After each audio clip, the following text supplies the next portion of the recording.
Leader.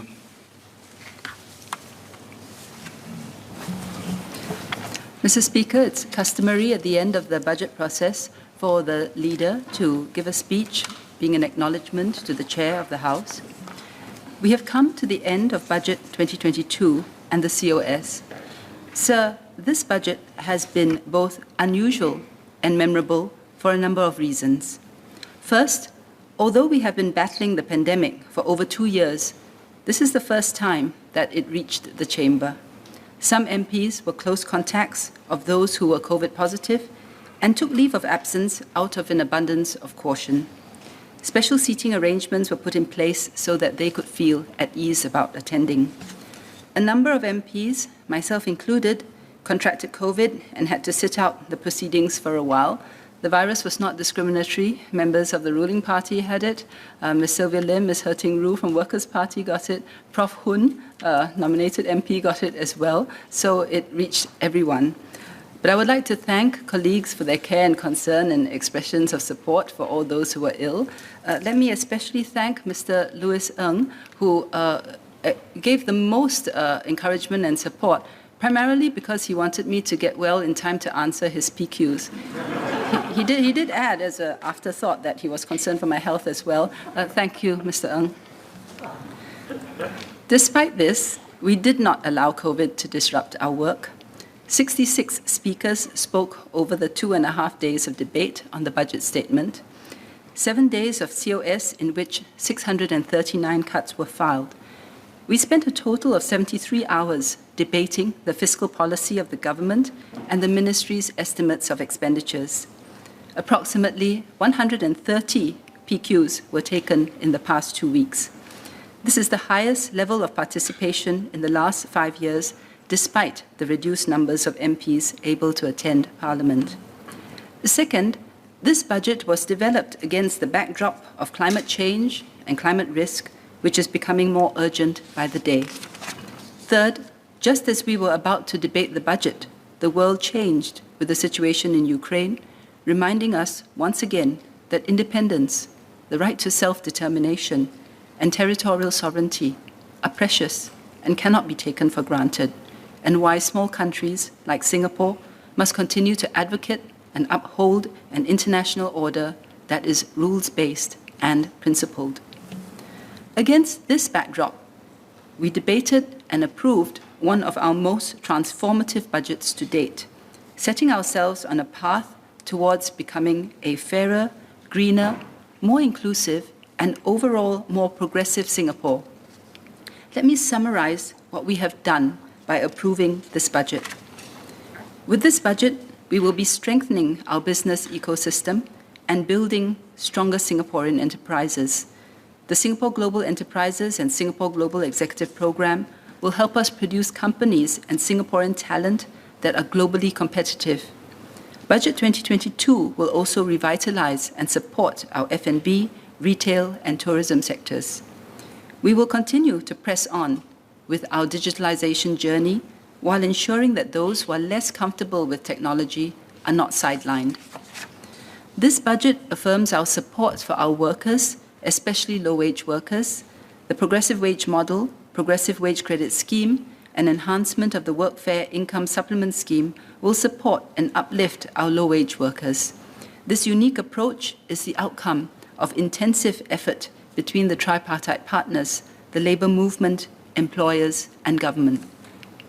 We can now continue to develop a strong and skilled Singaporean workforce while enabling employers to meet genuine manpower needs by hiring foreigners with relevant skills to complement our local workforce through increases in the minimum qualifying salaries for work passes and the Compass points-based framework.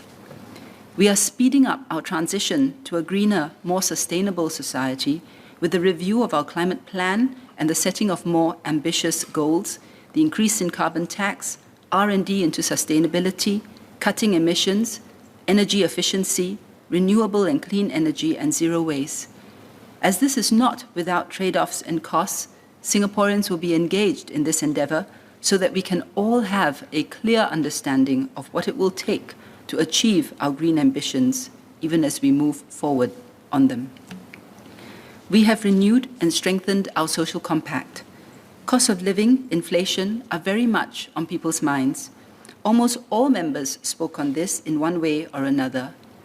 Approving the household support package and other help schemes paves the way for us to help Singaporeans through this tough period. We heard assurance from the Minister of Finance during his roundup speech that the government would not hesitate to take further actions to protect jobs and to help households and businesses deal with increased costs if need be. We have ensured we can meet and pay for the healthcare needs of our rapidly aging population. With Healthier SG, we have the blueprint for a new model of healthcare of the future, anchored on prevention as well as cure. We have continued our educational reforms, reducing pressure and stress so our children can focus on the joy of learning. Mid-year examinations for all primary and secondary levels will be removed by 2023, and streaming will be removed fully by 2024. We are redoubling our efforts to bridge inequality and make sure no one is left behind. Social service delivery will be improved. Comlink will be scaled up nationwide and Uplift expanded. There will be more opportunities for the differently abled. We reaffirmed the importance of family. 2022 will be the year of celebrating families and strengthening support for families. All these good things cannot come to pass without funding. To enable them to happen, we enhanced and strengthened our tax structure. We will adjust the corporate tax system to take into account BEPS. We increase the progressivity of our personal income tax. We raise wealth taxes through targeted increases in property tax and tax on luxury cars. And we increase GST with a significant package to buffer the impact and adjust at the timing. Most Singaporeans will not feel the impact of the GST increase for many years because of the support measures we designed.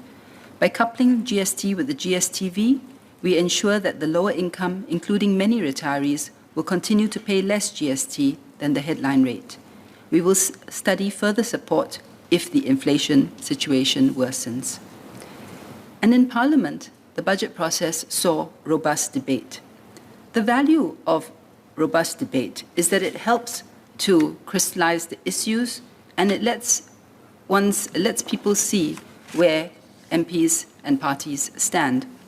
And I thought it might be helpful here if I just summarize the difference in approach between the government and the opposition, in particular the Workers' Party, not to reignite a whole debate on this again, but just to summarize what the different philosophical approaches are so that people can look at it and make their own judgments and determination.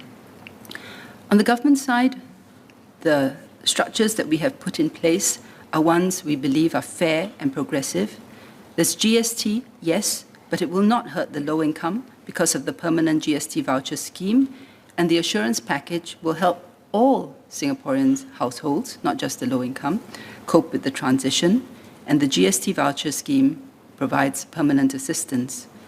Everyone contributes, but those who have more contribute more. Those with less also contribute, but a lesser amount, and receive more in return. Keeping the tax burden manageable for all, including businesses, so that there is incentive for all to work hard, do well, and enjoy the benefits of their hard work, even as they contribute to our revenues.